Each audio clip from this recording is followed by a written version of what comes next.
Okay, so I feel like I need to say something. I go on these YouTube videos and I see all these guys and they're all super slick. Their stuff looks great and they dive down deep into all the details and all that stuff, and that's great. I'm not that guy. I don't make money doing YouTube. If you're watching this, you'll see I only have like 3 or 4 videos up, right? But I have been in production since the late 80s. And I've been around, I've done a lot of stuff. And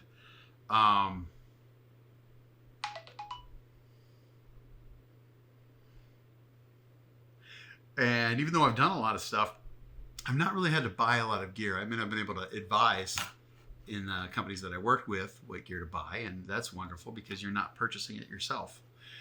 But now that I've started doing it myself, it's really a different dynamic, and you want to definitely make sure you're getting the best bang for the buck, and you don't want to waste time, money, effort. And so that's kind of where I'm coming from, is that I don't want to be wasteful, but I've also bought cheap crap in my life, and I don't want to buy any more cheap crap. So that's kind of where I'm coming from, is that it's got to do well, boots on the ground, and I don't really care what people think about how my gear looks or if it looks cool or professional or whatever. I just need it to work. So if you're tuning in, thank you. If you're not, that's cool, man. I don't even know if I like doing this. So I hope I can be of some help. I just want to take a minute and talk about over the last 6-8 months, I've been building up some gear. I've always kind of worked for people, so they've had the gear, and I've started working for myself and have been fortunate enough to buy some gear. So I chose the 6K Pro for Black Magic, and I did the Tilta rig. And I must say, Tilta took forever to get the rig to me, and then even longer to get the viewfinder attachment for me. So I wanted to talk about that a little bit. I bought a whole, like, another shoulder rig. It comes out here and you put the battery way back here. And I'm an older guy. I started way back with I started with 3/4 inch on a big deck, and look it up. It's pretty scary. But I'm used to a big unibody camera, and I understand why people want to do a big butt rig and have that whole deal.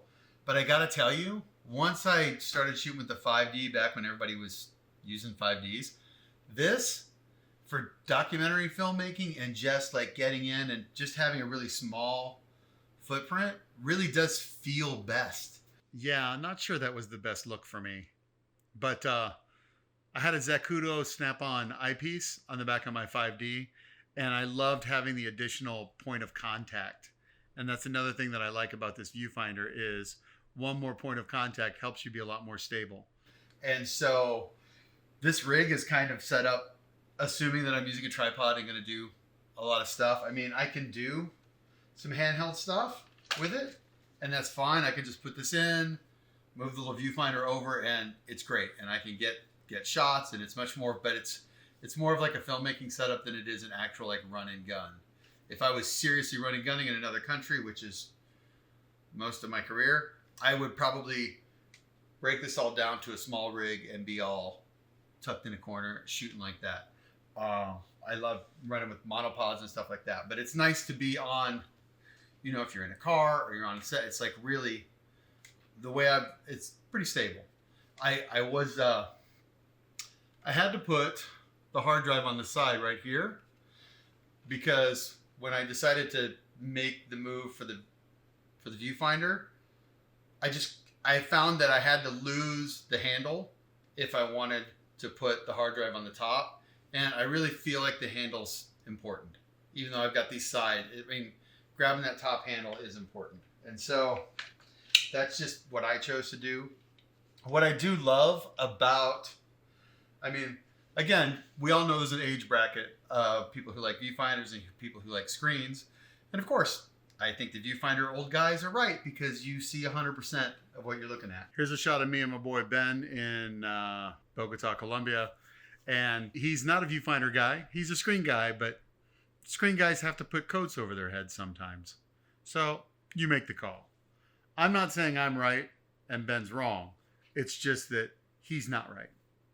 And I was a little skeptical when this tiny little viewfinder came out with the 6K Pro. I was like, I mean, it's $500 extra, and is it really going to do it? But I got it, and I loved it. But of course, when you have it right on the camera, you're bumping your head on your handle, even when you're doing the little bit. And I was like, okay, well, they have this attachment, and it comes with the cable, and I got it. And I got to tell you, I love it and hate it at the same time. I mean, by the time you spend all the money, you probably could have gotten a nicer, bigger viewfinder. But what I do love about it is the versatility. First of all, when you're using like a bendable arm, it shakes. I hate like running down the street and everything's falling apart. And you lose your horizon. If you've ever had one where you have a little arm and it tilts a little bit, and then you realize you're shooting with a bad horizon because it levels off. What I like about this is it's all based on a pipe. And so even fully out to the side, it's still level, right? And I can bring it down to where I want it to be when I'm shooting, right? So like if I'm doing this, I've got it right here. And if I want to move the little thing up, I can. Now, it's not like the big viewfinders that I'm used to shooting with, where I can just move it like however I want and have the flip up screen and you can look down. But it's pretty solid. It's pretty legit, and I'm happy with the image that comes out of the camera, or that comes out of the viewfinder from the camera. And I love the way Blackmagic lets you choose what you send to each of your screens, so I can have the back have more detail on it, and then I can just do like focus assist, or I can put all the stuff in the viewfinder if I want. And I love the automatic. I've got the screen, and then as soon as I put my eye on it, it jumps to here. And so I've got plenty of access and plenty of room to do what I want to do. And I really do, I love it. What I don't like is I can't just grab this and go boop, right? I can't move it around and manipulate it without having to set it down and do these adjustments. But when I do the adjustments, they're solid, and this one even extends too. So if you are doing more of a filmmaking setup, you've got this like long viewfinder that you didn't have with any cameras like this before. And so I like that. Now, the way that I've rigged it, I'm going to call you back. I'm doing a video. The way that I rigged it by doing it all the way onto the right, and I'll get some close-ups for you, was that I wanted to be able to have this as close to center as possible, so that when I was running the camera small, I could still use the viewfinder. So now that I've telescoped it all in, it's right there in the center. So I'm not off to the side anymore. I'm right down the middle. So I like doing it 100% in the middle. This feels really good to me. I've got the record. I can do this. I can use both hands. Bada, bada, bada. I can take the handles off if I want or make them lower. But this feels great. And because this does articulate, I can still look down at it. So I've got that. And then I've got the screen as well right there. And so I feel like it's a good rig. Like for me, this is going to be the everyday rig. And once I've got the everyday rig, I can customize it for the shoot. You know, again, when I started shooting, it was all big unibody cameras, and that was it. So you didn't really have to think about how you were rigging your camera for the day. You picked up the camera, you put a battery on it, and you went to work. And there's a big part of me, in the old fart kind of way, that really doesn't want to re-rig stuff. I want to re-rig it. I just want to go. I want to get to work. I want to go do my thing. But I really do like the versatility when I'm in the field if I want to go small. If I want to go for that kind of 5D way of just me and the camera, and I can tuck in and get shots and not be noticed, and then build out to this really big rig that's super stable because I'm shooting something more film style. That's nice. But I think overall, having having a single rig like this with the viewfinder works. I'm not screwing on a monitor. I'm not messing with stuff. I literally put this in my bag, which I'll do another video just on the shape bag. But being able to just drop it in a bag, pick it up, and go shoot it's such a luxury.